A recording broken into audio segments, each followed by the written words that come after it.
Hello again, everybody.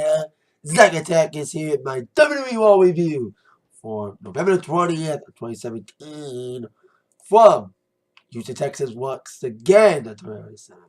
First time, long time wearing a non-wrestling shirt doing a Raw review. Those of you who don't get it, of course, Van Halen had Sammy Hagar for a while as the lead singer. A lot of people call that era Van Hagar on the shit there in the thrift store.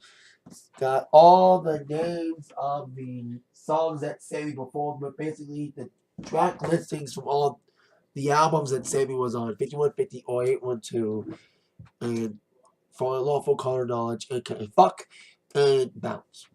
So I just want to explain that for those of you who may not get the shit.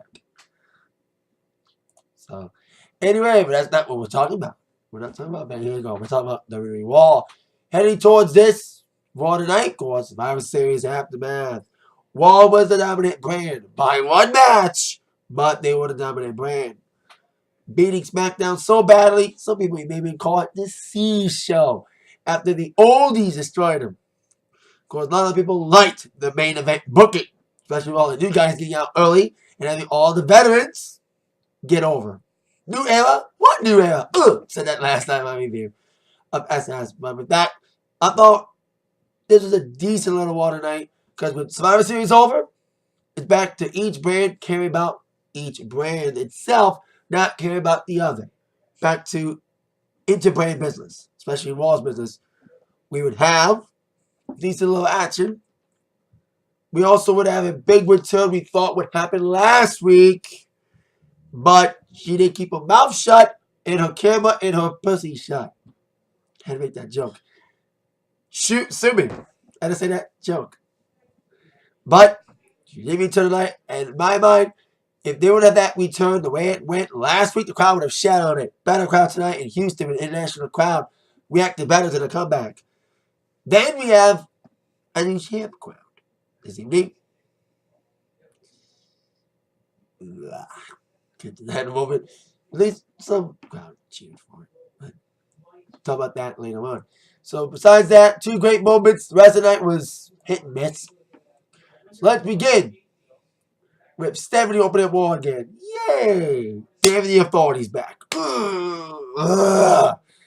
The only bad thing with Stephanie was the authority's back too. Because her husband came out to celebrate his victory. Yeah, that's why. He got the winning pin, as I mentioned. In the Survivor Series match, the Raw guys getting over, and the match was unexciting. So he was about to say a victory speech after being introduced by Stephanie, promising that Kurt Angle's job as GM is secured. She did kind of say that Kurt Angle would get fined and Raw didn't dominate. Well, like I said, Raw did somewhat dominate. They only won by one match, though, in the series of matches they had against SmackDown.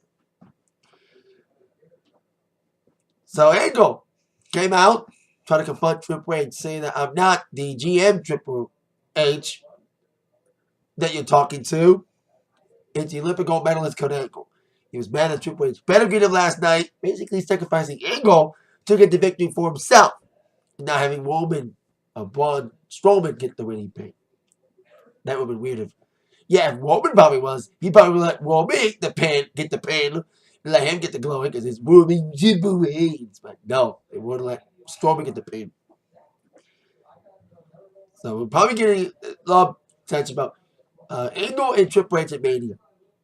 That's like the build up here. Like, Triple H coming back, putting his son, his storyline son, Jason Jordan. And then, Pedigree Angle last night. So it's kind of building up probably for a Mania match. Instead, he was trying to break it up. Didn't want Angle and Triple H to get involved. And then Jason Jordan came out. He wanted a piece of Triple H. He wanted a match against Triple H tonight. But then, as Triple H taking his jacket off, didn't want to, even though he had his jacket off, didn't want a piece of Jordan. And Stephanie's like, he doesn't want a piece of you, but he's not a fan of anybody. Cue Braun Strowman's music, please. And he just stood nose to nose against Triple H. He was not happy about what Triple H did. He won the match, but he was not happy about the way it happened. He gave Triple H not one, but two winning power slams. So bad, Triple H ran into the screen later on. It became an ongoing meme throughout the day. Besides the meme of Triple H's face getting choked by Braun Strowman. But Triple H didn't want none. He didn't want none of Strowman tonight. So he walked out of the ring while the crowd was chanting, "You are a coward. You're a coward." Chants filled the air. But Sammy's like, "Well, Strowman, you want to fight so bad? You're going to fight tonight against Jason Jordan." Dun, dun, dun, dun, dun, dun, dun, dun, dun, dun. Shovel, shovel. They Triple H with the shovel. Sort of. But we would see how Jason Jordan would die or not against Braun Strowman a little bit later on in the program. But we will begin the in-ring action portion of our evening with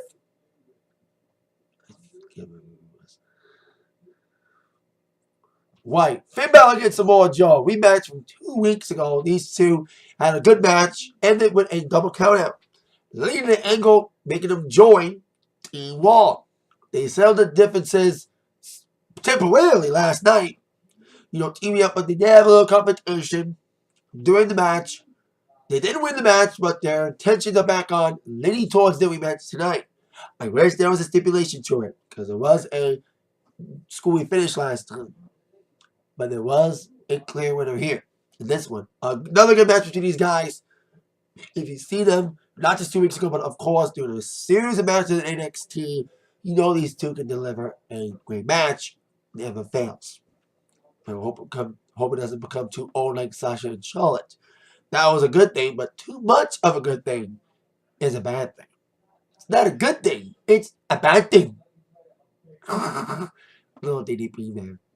God, they give it. Anywho. Great back and forth for both these guys. Joe came with the big nasty kicks and the Buster Power moves. There were some good little spots here. Balor did a big splash under Joe and landed on his feet, but they fell back on. There's a little spot there. And then it was, once again, fast-paced, hard-hitting matchup. There was a great counter. Joe was doing many attempts at the Lokita clutch. There was one point, Lokita clutch, he had it. Balor rolled out of it and did like a double stomp to Joe. So it was a cool little counter there. Out of that, despite Joe's best efforts to reign supreme, Balor tried to come back, even trying to coup de grace. But Joe would later counter it and then get Finn into the Coquina clutch again. This time cinched in, and Balor did not tap out. He passed out. So, at least Samoa Joe got the victory. But I am kind of happy that Finn Balor never really lost. He passed out. So, Balor's been up and down lately. They're trying to build him up for the one bump here against Lesnar, but this ain't the way to do it. But at least it makes Samoa Joe more relevant. And his comeback, he's been back for a few weeks. He beat up on the Titus brand when he came back. Had a decent fight with Balor 2 weeks ago, and no contest, but now they fight again tonight. Clear winner, it was Samoa Joe. At least, like I said, at least Balor is somewhat protected by him not tapping out, but passing out. Another great battle between these guys. Another great showing with the Samoan submission machine coming up on top. On our next matchup, we would have Asuka taking on Dana Brooke. Stemming from Dana Brooke's little interaction with Asuka during a match last week to determine the final member of Team Raw's women's team. And Asuka, who was the sole survivor last night, took on Dana Brooke here. Speaking of NXT matches being renewed, of course, Dana Brooke got her ass kicked from Asuka back in NXT, and the same happened here.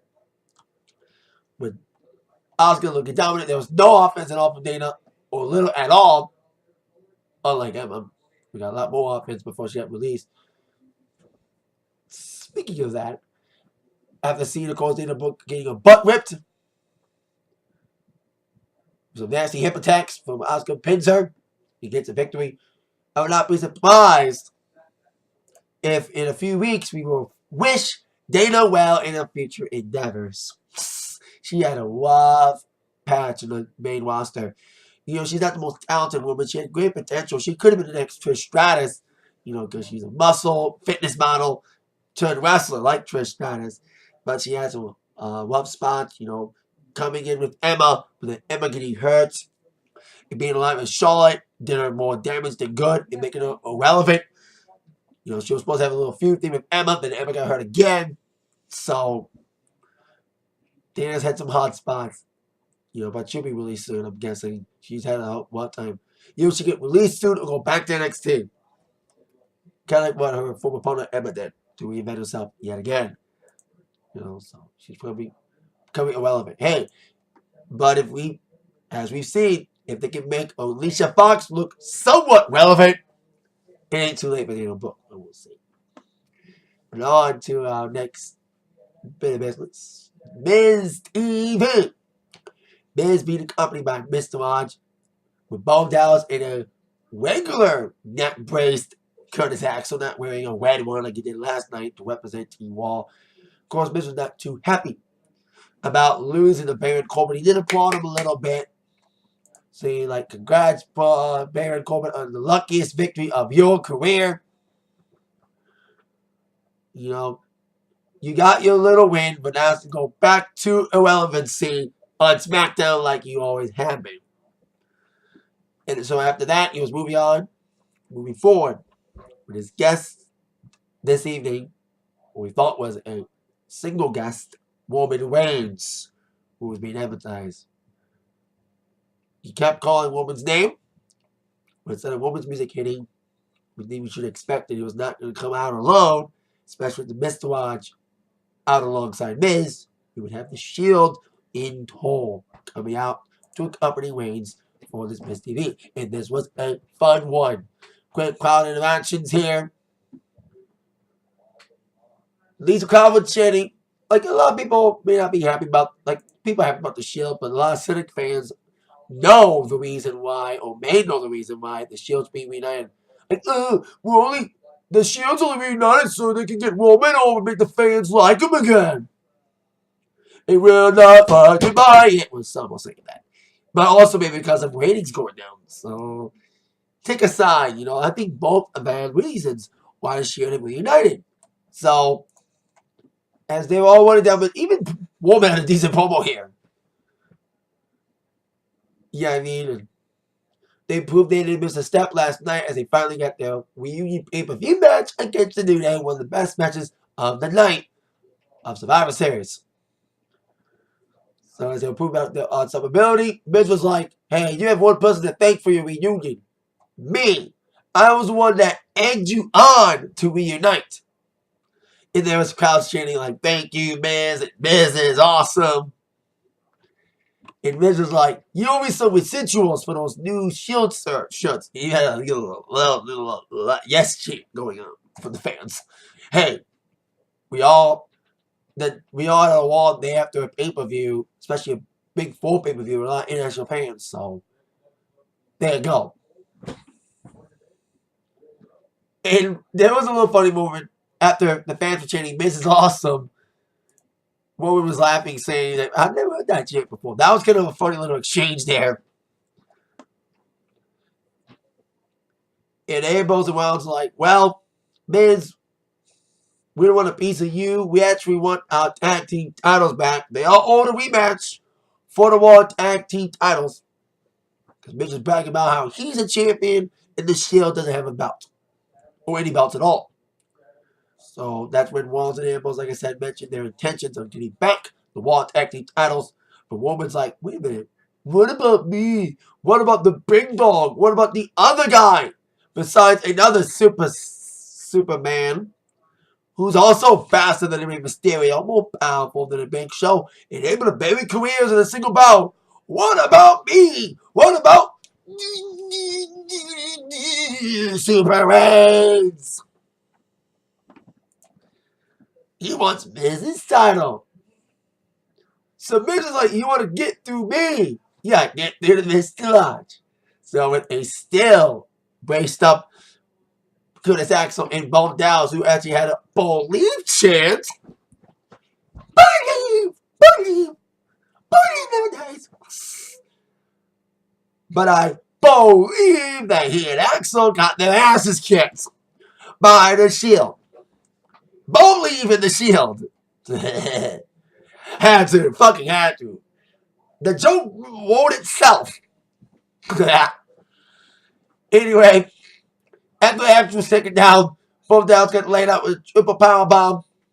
It was announced later on that Miz would have to indeed defend the IC Championship against Roman Reigns. See that result later on. But it was not for any other Shield members to avoid action. As we would see Seth Rollins take on Sheamus for the millionth time. When of course it was all at ringside. And Ambrose sticking around. Actually, it was Ambrose against Sheamus with Rollins at ringside. So, they want the titles back. And this might be the start of the rematch. They all owe, like I said, an obligatory rematch. Probably get that in a few weeks on a Raw, because Raw doesn't have another pay-per-view till like February. Because the next branded pay-per-view is SmackDown's Clash of the Champions. Raw had it last year, and now SmackDown gets it. They're like reversing pay-per-views. Raw didn't get Hell in a Cell. SmackDown did. SmackDown didn't get no mercy. Raw got no mercy. And now Raw doesn't get Clash of the Champions. SmackDown gets it. So there you go. So we see these guys wrestle a bunch of times. Okay, a little matchup from Ambrose and Sheamus. Get a little spots here with Dean Ambrose reversing the champion to the boundary, even doing it Baldwin, even doing it himself. Little exchange there. But after all, these are a little action there. Sheamus delivers the big moves, including a senton from the top rope. That was cool. That was a cool little spot they did as well. But of course, we should know there'll be some shenanigans being pulled on the outside. Yep, and is all in. Rollins would indeed get involved in the matchup. Having a little brawl. Sheamus did try to capitalize on that distraction numerous times. But then after another distraction, while Sheamus was doing a brogue kick, Ambrose would capitalize on that by delivering the dirty deeds in the victory onto Sheamus. So there you go. At least tonight, Sheamus, I forgot to mention, last night, unlike last night, he didn't have the mohawk tipped with white paint. That was weird. As if he didn't look stupid before. He looked more stupid with the white on his mohawk. But I forgot to mention that last night on my Survivor Series review. Need to mention it here. So now, on with the next scenario with Alexa Bliss, the Raw Women's Champion, who had a decent showing against Charlotte. Sloppy in spots, but Bliss did hold her own against the Queen of SmackDown Live this past Sunday. So I will give Bliss credit. She did have a great showing against Charlotte in a losing effort. She even mentioned the fact in the beginning of her promo that she did get a lot of people tweeting her saying that, too bad you lost, but you looked good last night. He basically said, I don't need your sympathy. I am the goddess of WWE. One loss won't define me. And it was a multi-branded match anyway. And I'm ready to deliver another statement to Raw. And I'm ready to beat up the Raw women. And I was like, are we going to get a big win? No, we got Mickie James. Okay. So Mickie James came down saying, Survivor Series is over, honey. And you biscuit butt need to defend that title again against me. They had a match a few weeks ago, though. So, I don't know, maybe there's another match. But then here comes other women, including Bayley, who fumbled a bit in the promo, saying, I'm sorry to apologize. She did recover there, a little slip up there. Saying that she ain't the same woman that Alexa beat at the pay-per-view in San Jose for that Raw Women's Championship. This is a different Bayley. A Bayley who ate another pin last night at Survivor Series. Anyway, then we had Sasha Banks come out. And then we had Alicia Fox come out. And I was like, are we going to get another woman? Are we going to get Nia or a big return? But we had Angle coming out saying we would have a fatal 4-way, not a 5-way, for a number one contendership. The match itself was decent. you know, little action here and there from all four women. At least it wasn't a five-way. But the big talk was the end of it. Or should I say the interruption? As the match was going on, making some big moves, and everyone had some shit in. Bayley had some shots in. Here comes Paige's music across the PA. Yes! Paige is finally back. There's been rumors about her finally returning. She was supposed to return last week, but there was like myriad of reasons. She was backstage at Raw, but blabbed on the internet about coming back, and she got kicked off. But I'm actually happy that this comeback, the way it was executed tonight, it was safe for the night for the crowd to give a shit instead of at a crowd that didn't give a shit. So Paige got a good little pop ovation, saying that you missed me. You know what I mean? I know a lot of people have their opinions on Paige about wrestling moves. I did like her wrestling ability, but a lot of people may not forgive her for her personal issues. You know, her injuries, the Del Rio thing, the sex tape. So I'm happy to see her back. A lot of people may be against it, but especially what happened in this, I'm actually happy. So Paige is talking about, you know, being back and happy to be back. But she didn't come alone. Then up from the crowd, I was like, are we going to see Nia Jax with her? But instead, I was pleasantly surprised to see instead 2 NXT call-ups. No, not the iconic duo. Maybe they'll be on SmackDown if they get called up. Because we need some more women on SmackDown. I think they would have been better on Raw. Paige and her 2 call-ups from NXT. Mandy Rose and Sonya Deville. You know, they've been better on SmackDown, but hey, maybe we get an iconic duo if they get some women to call up. Now, a lot of people would have liked to have seen an iconic duo, but iconic duo with Paige would not have worked. Even people said Shayna Baszler, the runner-up for the Mae Young Classic, should have been one of the women. But Sonya Deville is a decent little MMA fighter gimmick. And Mandy Rose is a more talented and hotter Eva Marie. But we haven't seen Mandy Rose in a long time on NXT television. We have seen Sonya recently on NXT television doing the qualifying for the Fatal 4-Way for the vacant NXT title, losing her match. So we have a beatdown. Paige and her new group destroying Bayley and Mickie James, basically causing the match to cut off before Mandy would deliver a vicious move to Mickie James while leaving Bayley prone to the rampage for Paige. So there you go. Paige is back, and she's got some friends with her. They even take out Alexa Bliss later on. So the female shield, as many people have been calling on the internet now, are taking over the Raw Women's division.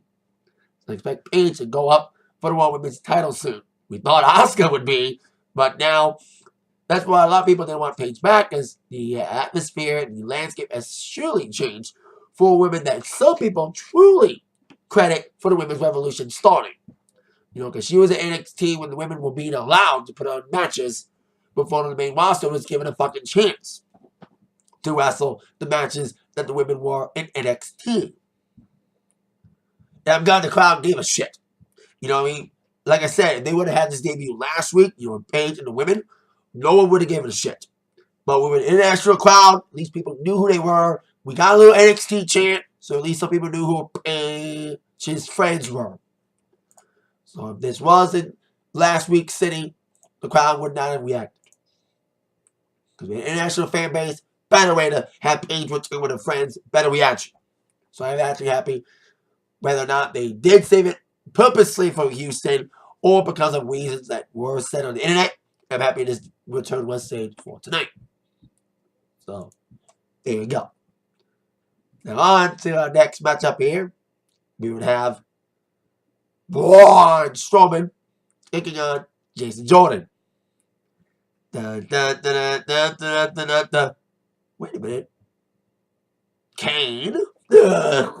So Jordan got spared tonight. Yes, Jordan got his ass kicked early on.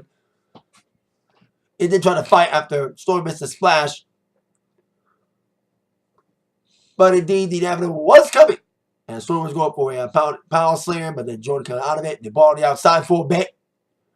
And Jordan landed awkwardly on his knee. And all of a sudden, Kane came out. like I said, and beat up on Strowman. We thought the Kane feud was over because Kane got chokeslammed through the ring last week. I did not make a Papa Wall review. Need to mention that. I was at the casino last week with my brother, but I did watch Raw last week. I just didn't make a review. I did see Kane chokeslam. Did get chokeslammed by Strowman through the ring, making a big hole. I thought that was the end of the feud, but nope. Kane went return tonight and beat up Strowman and put his neck on a chair and ramming it into the post, with Strowman grabbing on his throat and refusing medical attention. They'll probably address this and probably have a proper match later on with Kane and Strowman. That's probably with a stip because the match ended in a DQ last week. So probably have a proper finish. I thought that was the finish because I thought Kane was having a short stay, but stays longer than expected. So how long is Strowman going to be out for? More than a week? Because he sold the garbage truck injury for just a week. So if he's out longer than a week with this injury, the throat. Hold on.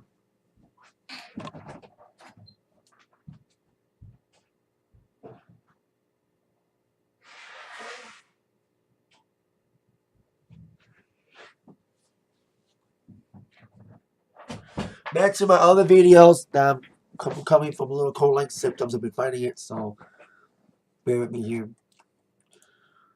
So anyway, Strowman won.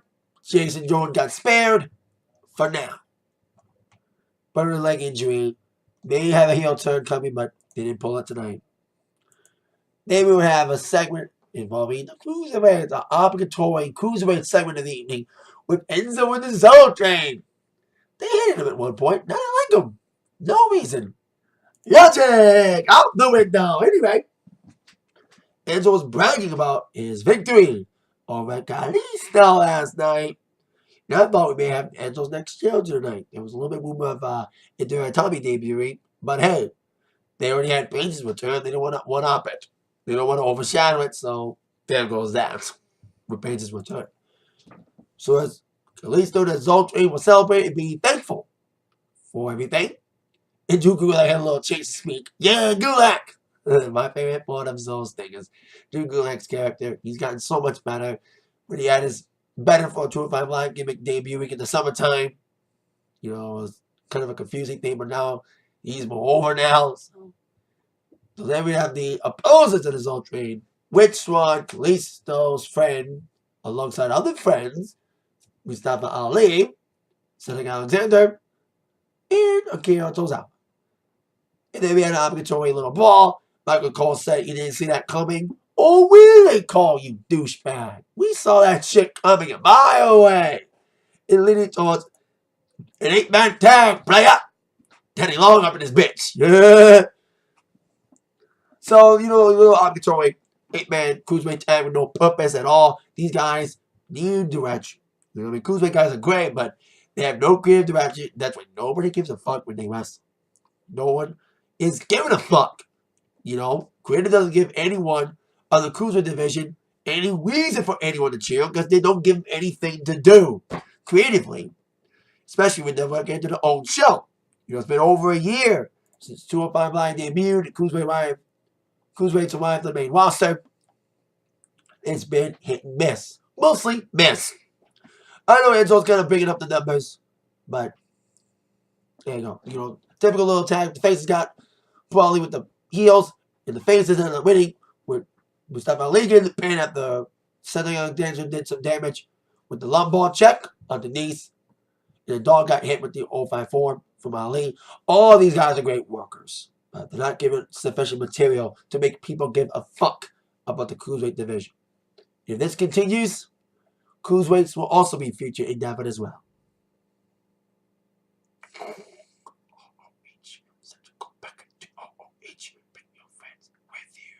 Anyway, we have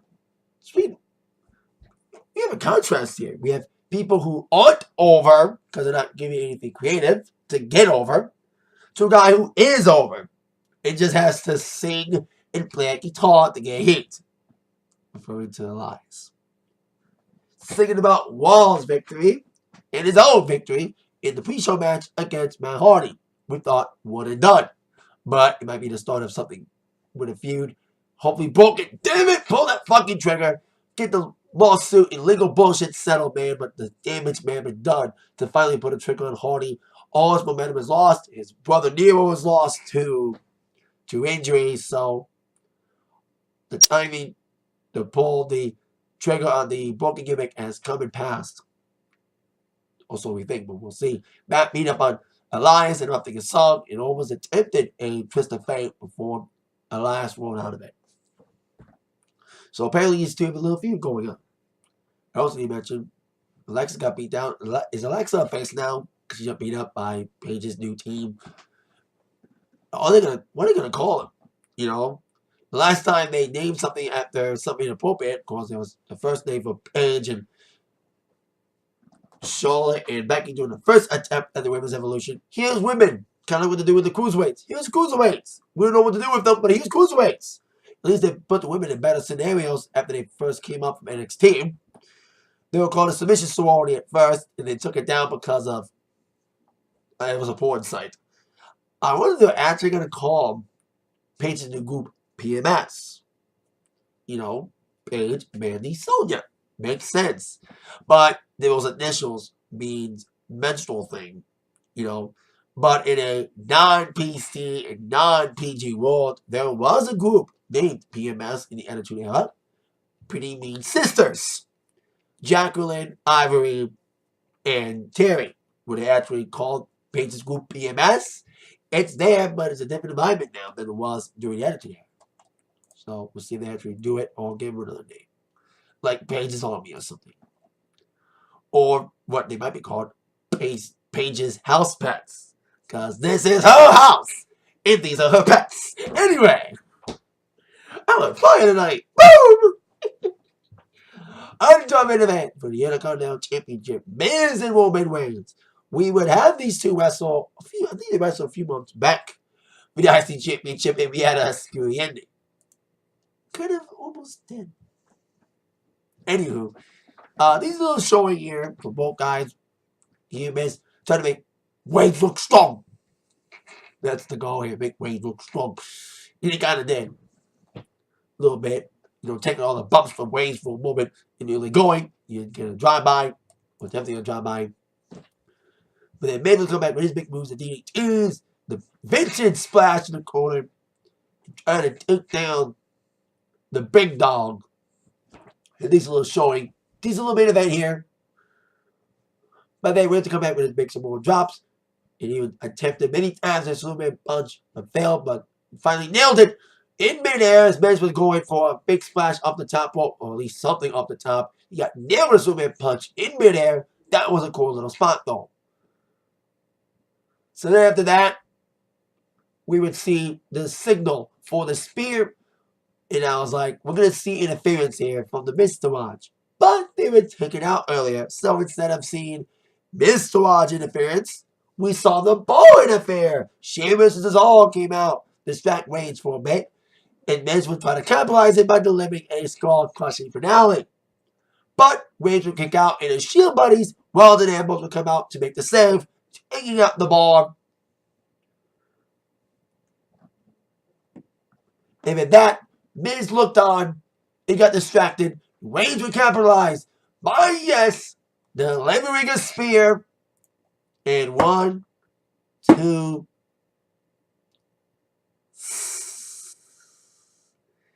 do I have to do it? Do I have to? Do I have to? 3! Roman Reigns is the new Intercontinental Champion. Now, I'll say this. Someone had to get off Miz eventually. But who was it going to be? There's no mid-card guy who's built up high enough to beat the Miz. So, bread and butter, let's do Reigns. At least got somewhat cheered. Or at least what we could hear if the crowd was muted or not. We'll never know. But there was some cheers. The Shield getting Reigns over is kind of working. So, there was less boos tonight. Unless they muted the crowd or overdubbed them, even though it's live. Or planted some fans to cheer more to overdrown the boos. Because we had a lot more boos last night. And even had the Woman Sucks chant during the Shield New Day match. So, Miz had a great IC title reign. But where does Miz go from here, and where does Woman go from here for IC title? Now, I hope Roman Reigns does more for the IC title than he fucking did as US champion. He didn't do dick when he was US champion earlier this year. He did nothing when he defeated Rusev for the US title. You know, he didn't elevate it to anything. So we'll see if he actually elevates the mid-card title. And now he completes kind of a grand slam. It was the only title that eluded Reigns. So he's the WWE champion, and Intercontinental champion, and US champion, and the tag champion. So he's won the big four belts currently in the company, except, of course, the Universal title. So there you go. That might be the scene for, you know, there's been rumors about him and Lesnar main eventing. Again, the match wasn't that bad. And added on with the Wallens cash-in, but the cash-in's not even possible. Unless they bring back a big match at WrestleMania where it fucking belongs. Yeah. Unless they keep the pay-per-view theme alive. So, hey, maybe we may get Nakamura Styles. If we get lucky, if Jinder doesn't give back the title tomorrow on SmackDown. So, it would suck if AJ would drop the title immediately back to Jinder after losing the last. So, Reigns, I hope that he'll probably get Miz and obligatory rematch, and hopefully he'll elevate the title. But no one will elevate the Miz. You know, no one will elevate the IC title like the Miz did. So, Reigns, good luck. Building towards Mania now. You know, building towards Angle and Triple H. And building up for probably Lesnar, Reigns. Ugh. And having Reigns be the IC title is the start. To get fans kind of cheering him. And getting him going again. So what's next for Miz? Well, besides probably losing his obligatory rematch against Reigns, who knows where it goes from here? He is almost over heels in the company. He should be champion. Fuck Lesnar. Although I will applaud him for at least getting AJ somewhat over despite beating him up. You know, putting on a sufficient match against AJ last night. I will give him credit for that. So, this may hurt Miz not being champion. I hope he doesn't get lost in the shuffle after this, you know, because he was so high up. He was, like I said, when was talked about, he was in the company, in the WWE, with the promos and the ring work, and without the belt now, you know, I hope he doesn't get lost. And hopefully he rebounds fast. It gets another great feud. It gets going again. It beats Woman again. So, and there was a kind of a screwy finish, but it was a clean finish. Woman kind of won duty. At least Miz didn't win solely clean 2 ways. There was like little backstage interferences with the bar and the shields while it's in both distracting. So, wasn't a clean victory for Reigns. It was somewhat dirty. So, at least that kind of protected Miz a little bit. Barely. You didn't get buried at all by Super Reigns. Barely. So, there you go. That's it for my Raw review. Thank you so much for watching. With that in mind, you've all been attacked by the review from Zach. See you later. Bye-bye.